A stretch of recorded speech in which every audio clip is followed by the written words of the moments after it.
I'm going kayaking today because it's really, really nice out. And of course, before I even get in the water, I slipped down a very muddy track that I have to use.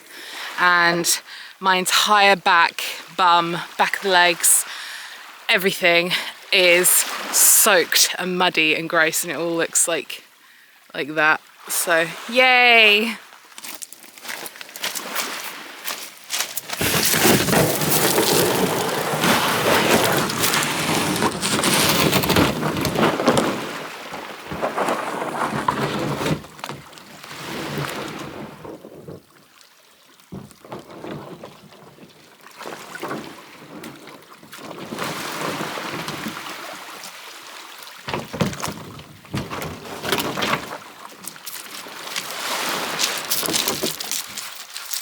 I normally don't take him out without his life jacket, but I know him, I know he's a strong swimmer. I also do actually have a backup that I've got, which he doesn't need to wear right now because it would actually get in the way of him escaping if ever there was an issue. I know him and I know these conditions, and this is absolutely fine, and we're not going far.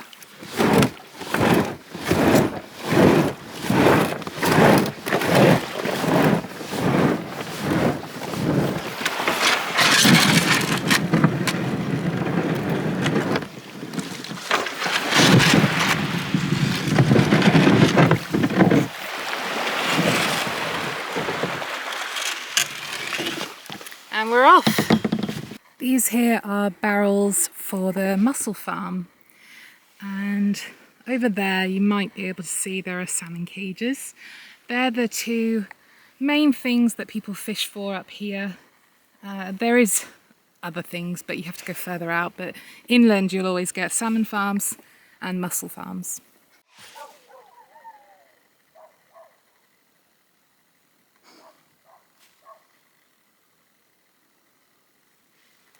I don't know if you could hear that, but that was the dogs that are at home. They were howling because I think they can see me.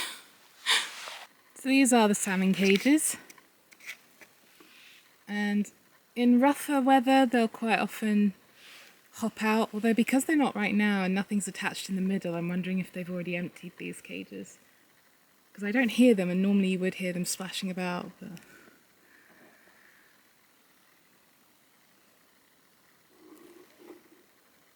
I just saw a seal watching me and he poked his little head out. So I'm turning the camera on to see if I can catch it on camera.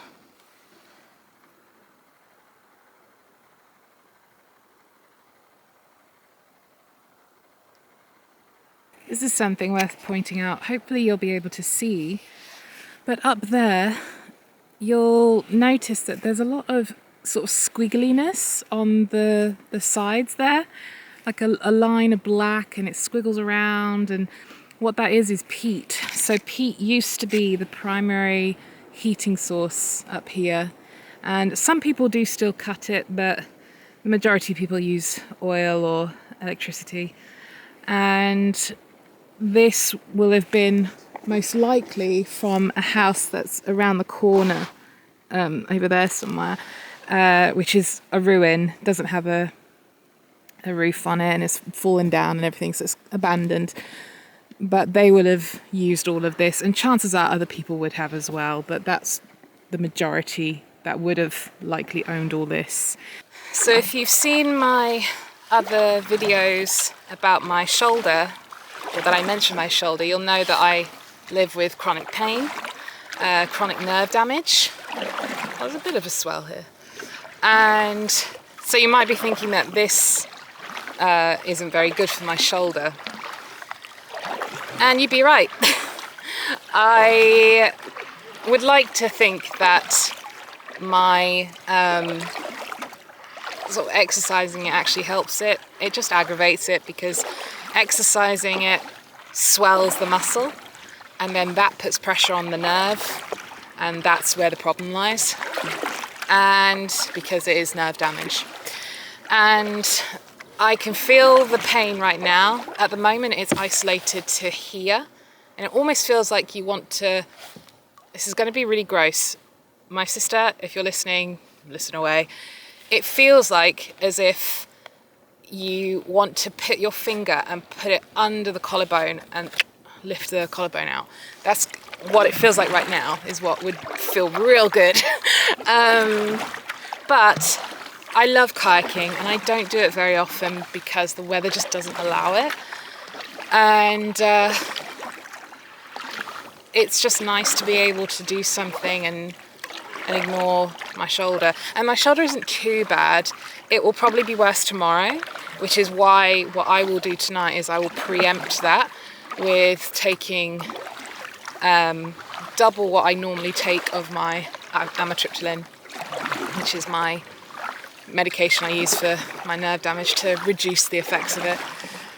And I also did pack with me painkillers just in case I need them, but I shouldn't do. Whew, it's getting cold now. It's actually quite chilly. There is a bit of a swell. It's fine for us, but I think if this is your first time kayaking, you probably would be a little bit nervous. But it's not much of a swell. Like, it's fine. When I take Bracken with me, I will always do what's best for him. And so this is a strength where if we tipped over, you never will in this kind of swell, believe me. But if you did tip over, he would be absolutely fine. He's got the strength and ability to swim to the edge, and we always stick by the edge as well. The only time we go out into the middle of the sea, where we're kind of equal parts away from the land, that is just to get to the other side from where we were. Sadly, the seal has chosen not to follow us, so I don't think I'm going to get them on camera today. There's always another day. So I don't think I'm going to go out to sea today. I might just border it just to cross over to the other side and then come back down. So it's not going to be as long as I've done in the past, but it's nice just to do it, you know. I love kayaking. It's so nice. Quite often I'll just stop wherever I am and I'll just listen to everything around me, and I'll tune in on, you know, the birds, and it sounds really cliche, but like the birds and the sound of the sea.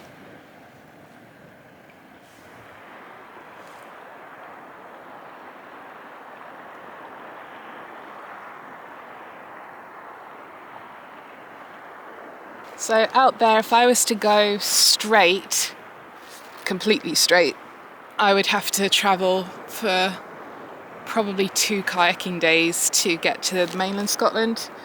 If I went slightly off kilter, then that would take me to an island called Fuller, and that would probably take me a day, maybe a day and a half. No, a day, it would take me a day. So that actually, yeah, that would take me a day. So going to mainland Scotland from here, that would take me like 3 days maybe. We're going to head sort of just over there and then follow the track back, which will be quite lovely, hopefully. Tell you what, it is cold though. It is definitely picking up a bit of chill. Ooh, got quite a bit of swell now. Nice though. It's not a swell it's a big swell, but it's a slow swell, if I can describe it that way. So it takes half, maybe more than half of my kayak length for one swell or one wave to come over, or for me to go over it. So the really fast swells are obviously the ones that they might break as soon as you touch that wave, or the wave comes over you, or the wave is just, you know, going through you before you've got time to blink. Those are the ones I would never take Bracken into.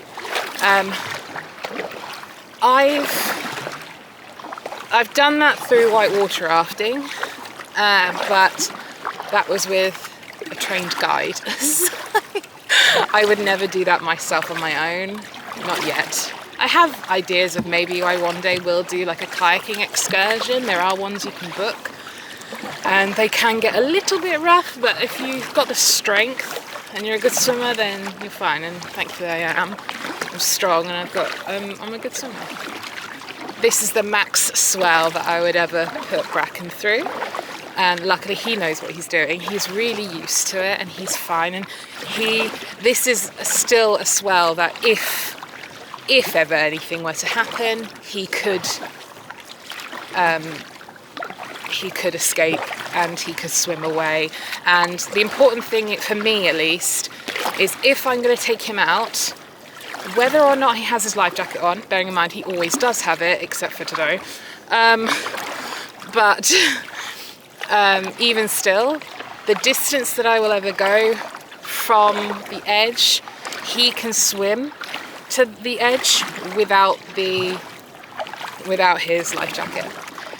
Right at the top of there is a little ruin, and that's a really great hike, and it's one that I want to take my sister to. It's just a very long hike, but it is lovely to go there, and maybe this summer I'll find time to go there.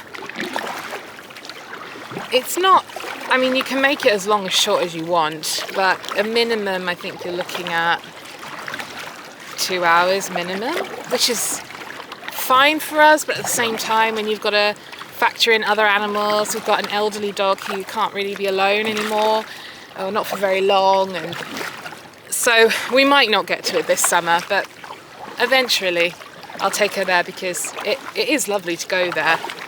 You get some great views and you get to see the back of an island called Vela.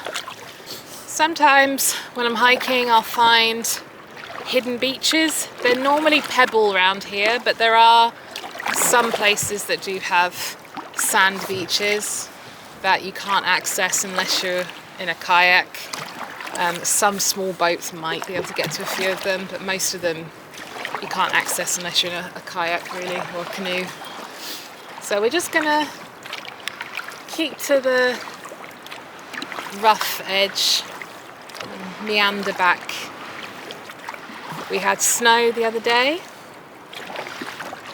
That was not much, but it's still settled enough, and it's still on the hills at the moment in the distance.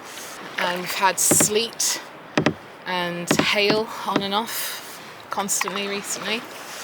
And this is the first time that I'm using my Fitbit to track it, because I'm curious to see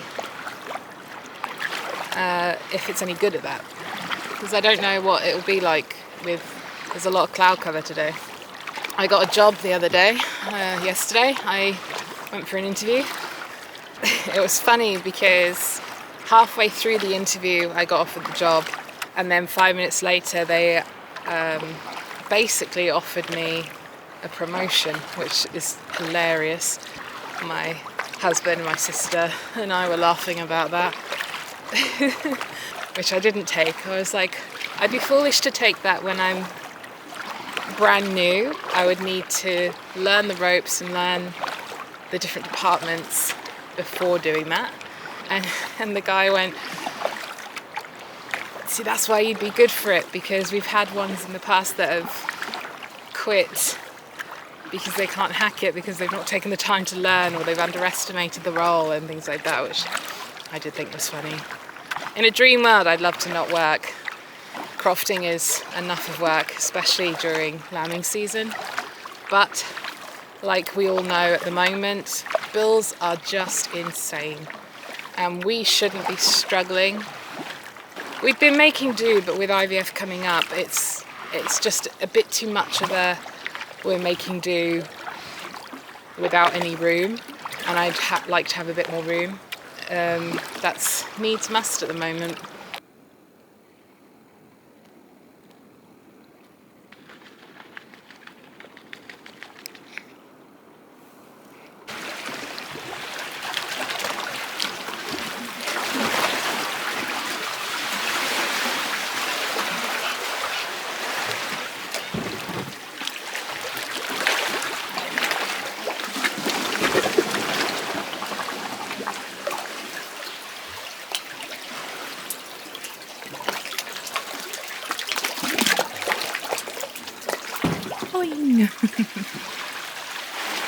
Sorry, this is a tough kayak.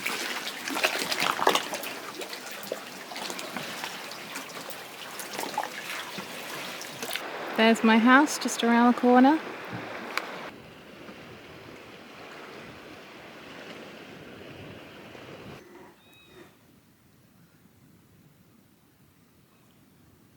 Shetland has some caves, not as many as Croatia, and not as cool as Croatia and Greece and a few other places in Europe, but we do have some, and there are some that the tourists go to with the kayaking excursions here. I really want to go to them. I don't want to do it with the kayaking excursions. I want to do it with just me on my kayak. And because this is a two-person kayak, if I don't have something else in the front weighing it down even slightly, then it can mean you're doing double the work. I don't want to do that when I'm going through a caving system. So my hope is, and I've been saying it for 3 years-ish, is that I would like a second kayak, but a single kayak. I would love that. So that, because I have to always have Bracken with me with this one, and I love that. I love Bracken and I love taking him with me, but there are places I'd like to explore with a kayak that, because I've never been before, I would never want to take Bracken with me. I only ever take him to places I've explored on my own, when I've done it with no one in this kayak but me, and it's been double the work, but I've had the chance to explore a place. And as well, I don't want to take him through a caving system, because I would worry that the ceiling of the cave would be a bit low in areas, and whilst I have the sense to duck, if he's asleep and then he gets startled and he suddenly stands up, then, you know, he could hurt himself, so I wouldn't want that. Hopefully, maybe in a few years, I'll get my single kayak and I can have a bit more freedom to go off and explore with it. And as well, if ever I'm going down south on a mini vacation at all, then I would have a bit more freedom to take that with me, which would be quite cool.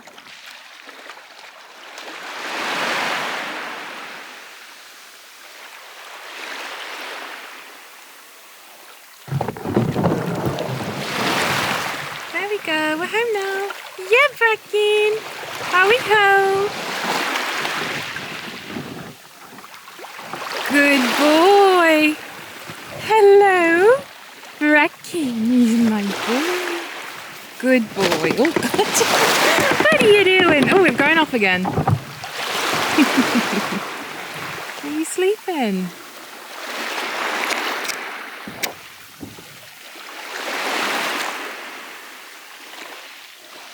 Bracken, I love you. I love you. Good boy.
Heading back home now. That was about an hour and a half. I think it's not too much. Thank you for joining me. The next vlog will be the actual Norway one. This is a bonus one because I wasn't expecting to be able to kayak soon. And I'll see you soon.